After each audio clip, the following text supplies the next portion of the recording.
افلاطون اپنے استاد سقراط کے پاس آیا اور کہنے لگا، آپ کا نوکر بازار میں کھڑے ہو کر آپ کے بارے میں غلط بیانی کر رہا تھا۔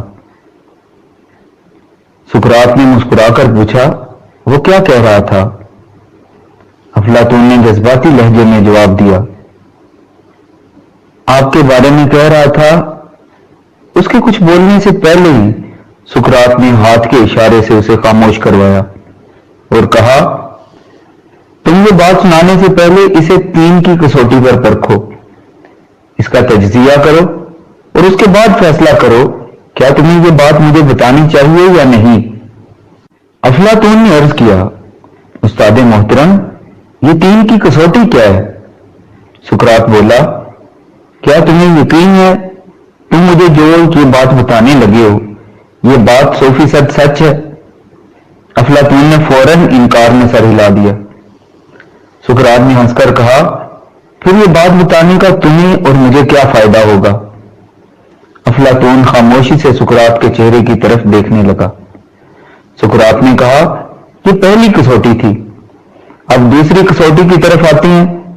مجھے تم جو یہ بات بتانے لگے ہو کیا یہ بات اچھی ہے؟ افلاطون نے انکار میں سر ہلا کر جواب دیا، جی نہیں، یہ بہت بری بات ہے۔ سقراط نے مسکرا کر کہا، کیا تم یہ سمجھتے ہو تمہیں اپنے استاد کو بری بات بتانی چاہیے؟ افلاطون نے پھر انکار میں سر ہلا دیا۔ سقراط بولا، گویا یہ بات دوسری کسوٹی پر بھی پورا نہیں اترتی۔ افلاطون خاموش رہا۔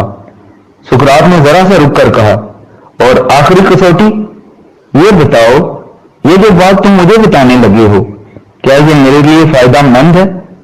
افلاطون نے انکار میں سر ہلایا اور عرض کیا، استاد محترم، یہ بات ہرگز آپ کے لیے فائدہ مند نہیں ہے۔ سقراط نے ہنستے ہوئے کہا، اگر یہ بات میرے لیے فائدہ مند نہیں تو پھر اس کے بتانے کی کیا ضرورت ہے؟ افلاطون پریشان ہو کر دائیں بائیں دیکھنے لگا۔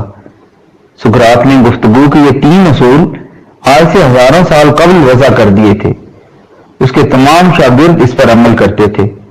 وہ گفتگو سے قبل ہر بات کو 3 کی کسوٹی پر پرکھتے تھے۔ نمبر 1، کیا یہ بات 100% درست ہے؟ نمبر 2، کیا یہ بات اچھی ہے؟ اور نمبر 3، کیا یہ بات سننے والے کے لیے مفید ہے؟ اگر وہ بات 3 کی کسوٹی پر پوری اترتی تھی تو وہ بے دھڑک بول دیتے تھے، اور اگر وہ کسی کسوٹی پر پوری نہ اترتی یا پھر اس میں کوئی ایک عنصر کم ہوتا تو وہ خاموش ہو جاتے تھے۔ آج ہمارے معاشرے کو بھی اس 3 کی کسوٹی کی بہت ضرورت ہے، جہاں نکتہ چینی، چغل خوری، تہمت بیانی اور گمراہ کن باتوں کا دور دورہ ہے، اور ہر فرد دوسرے کے لیے زبان کے تیر چلانے کی طاق میں بیٹھا ہوا ہے، اور جس کی وجہ سے بہت سے افسوسناک واقعات جنم لے رہے ہیں۔